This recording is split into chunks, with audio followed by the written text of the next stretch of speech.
Hey guys, Brian here. Welcome back to the shop. Got a familiar job here today, but I'm doing it on a different machine this time. Now I've got the boring mill going down here. I'm going to set this up to do on it instead of in the other shop, and that way I don't have to fight this axle in and out of the other shop using a cherry picker. So I've got it tied down and lined up there, but I need to do something about this boring bar. I feel like it's going to be too flexy.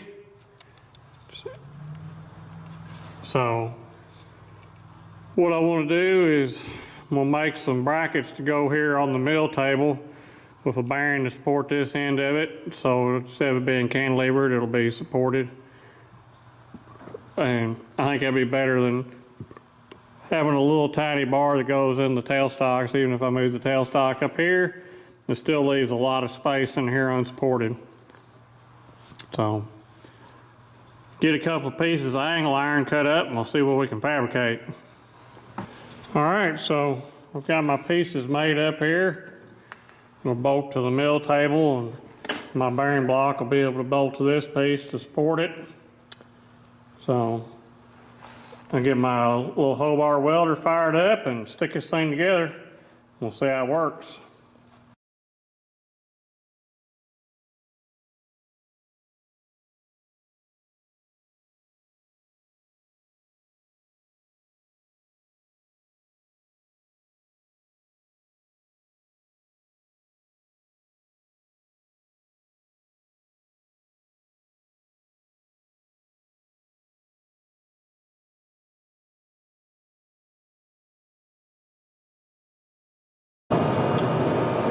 Well, there they are in place. Get the bearing over here on this side. So you can still see if not bolted down, it's still pretty flexy. So we bolt this up rigid and see if that's improved. I need to come up with a better way to do this bearing. A little slide or something that I can infinitely adjust. I'll have to fabricate that sometime in the future, but for now this will be okay. That way I can move this up and down and not have to shim this. That'll make it more rigid. But I don't want to drill a super bunch of holes in that and turn it into Swiss cheese and make it lose all of its strength. So it's a compromise. We get it bolted down, I'll bring you back. Looks like it's gonna work. It's a lot more rigid. So me yanking around now, I can't get it to move.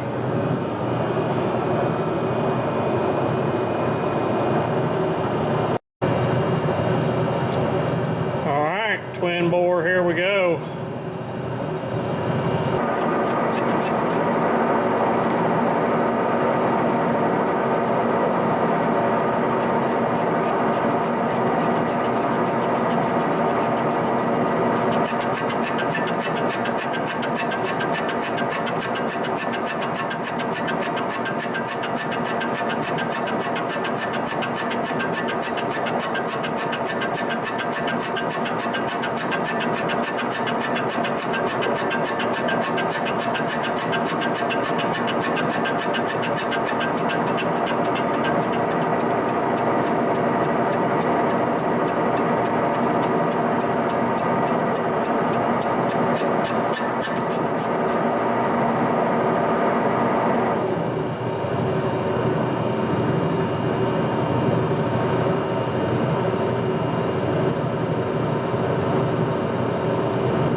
Well, looks like they turned out pretty good.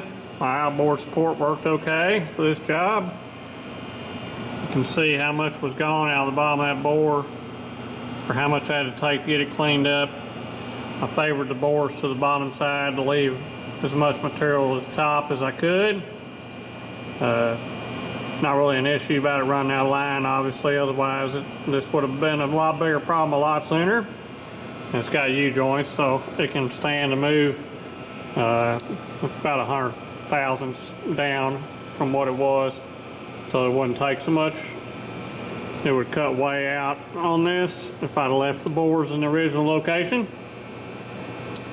So I'm gonna make the bushings to go in here with the grooves around the outside so that these will grease. Although it's kind of silly. I mean, this machine's got 5,000 hours on it, and you can see it gets greased a lot. So that's why I'm working on this.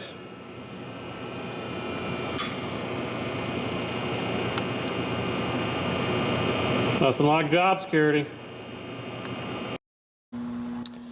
So there's what I need to make my bushings, 2835 and 2.507. So let's go head up the little monarch and turn out a couple. Alright, so I'm ready to make these bushings. When I've got a piece of stock, it's long enough to make both bushings out of. So what I'll do is turn the OD of one, flip it around, turn the OD of the other one, and then bore them all at one time. And that should save me one setup for sure.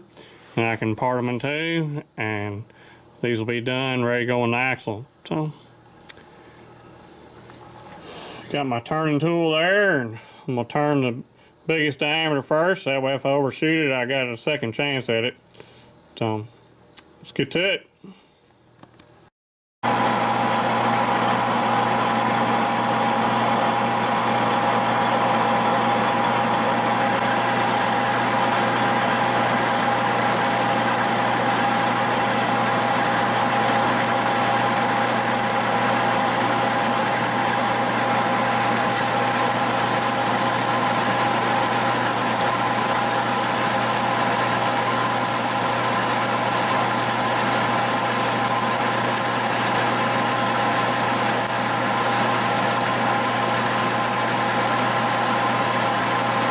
replace these stupid hay bales. We're just going to have to run on out and they'll deal with it.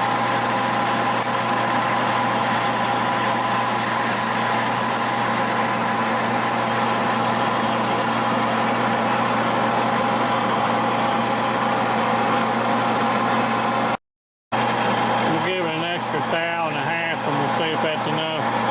Normally get these real heavy cuts, it goes undersized, so we'll see. Try and get this thing break a chip.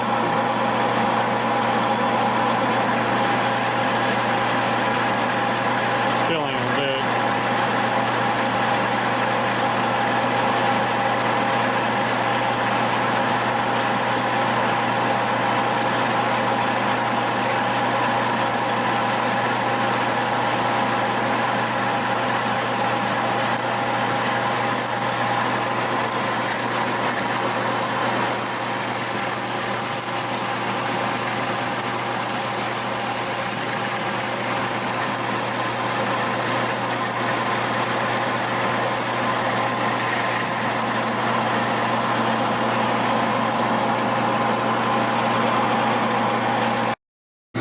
Inspector's shown up.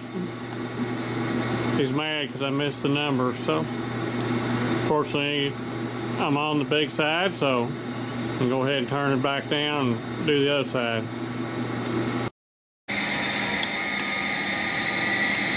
Well, there it is. I got both the bushings ODs turned, and I got it for the bushing to fit.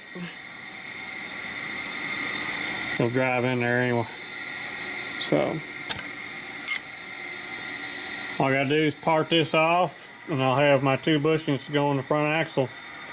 I need to cut the grooves in there for the grease, you know, just for kicks. Alright, so I've got my grooving tool in there.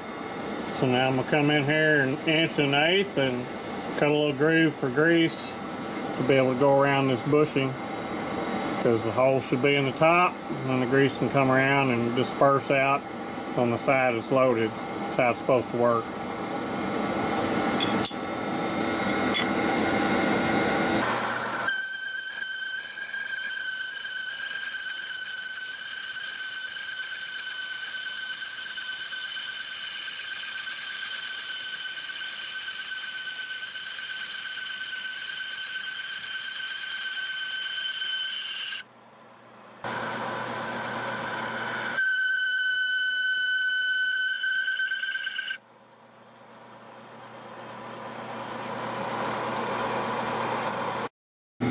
So we got a nice groove cut in there.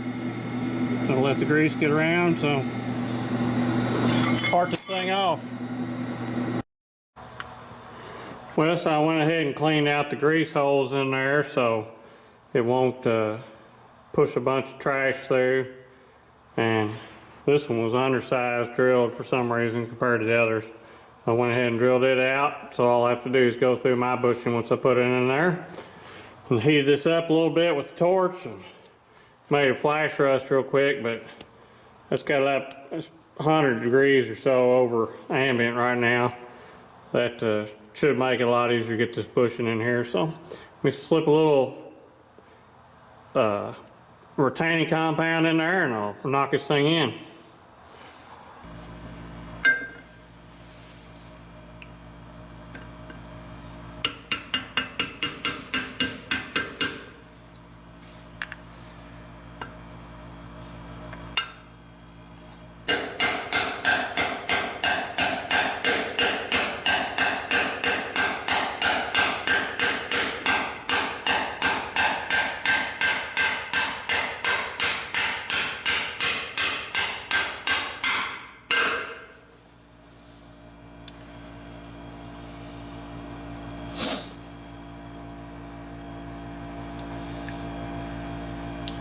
Yeah, like it was made for it.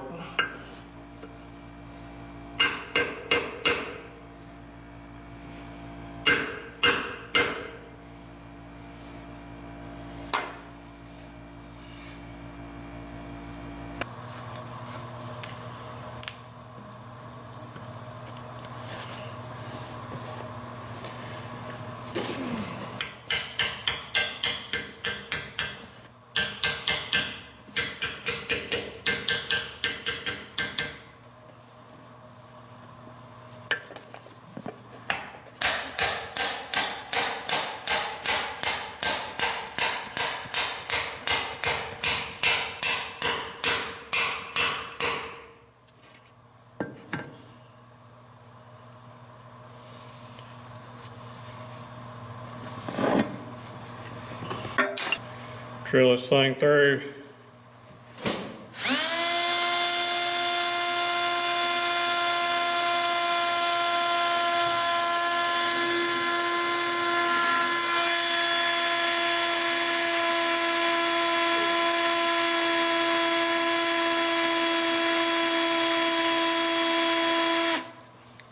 Probably not with this bit.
Ta-da!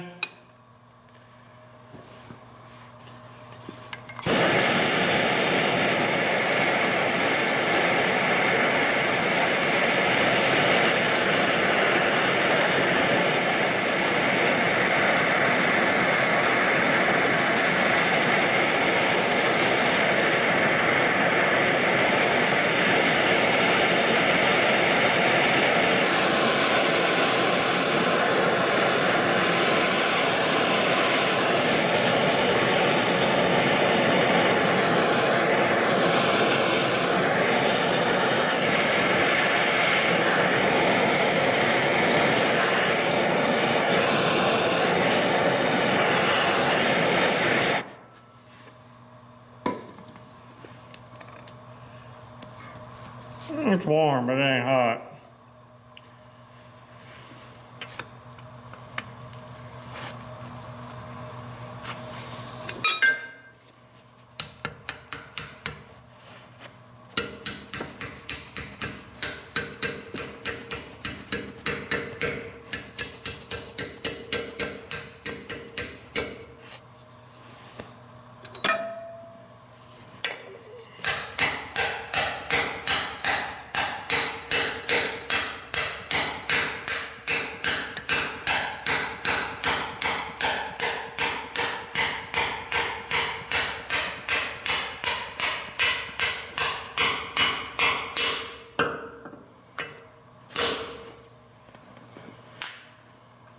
Well, there it is, all fixed up.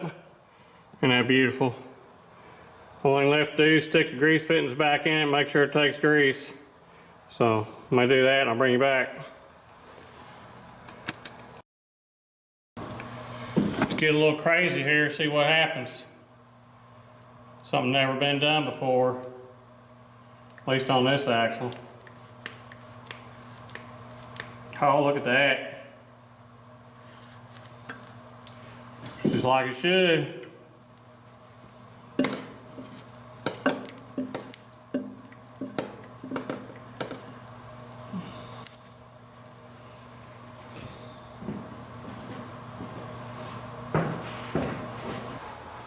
See that? That's how it's supposed to work. But if people did that all the time, then I'd be out of work, so. Well, I hope you enjoyed getting to see this familiar job on the piece of equipment I actually designed for it, and what I had to do to go through getting set up to be able to do this job, because these bore spacings being so far apart, too long for a regular boring bar, so I had to have support out there on the end, and cut it out. Turned out nice. It looks pretty good. I'm satisfied with that part of this job. So with that, that's going to wrap up this section. I got more to do on this axle, but that'll be another part in another series. So thanks for watching, thanks for subscribing, I'll catch y'all later. And I guess there's no point getting Bailey to come down and check this out until I get finished with the rest of it and the job's complete. So for now, he's going to stay resting on his couch and doing the things that Baileys do, which is sleep.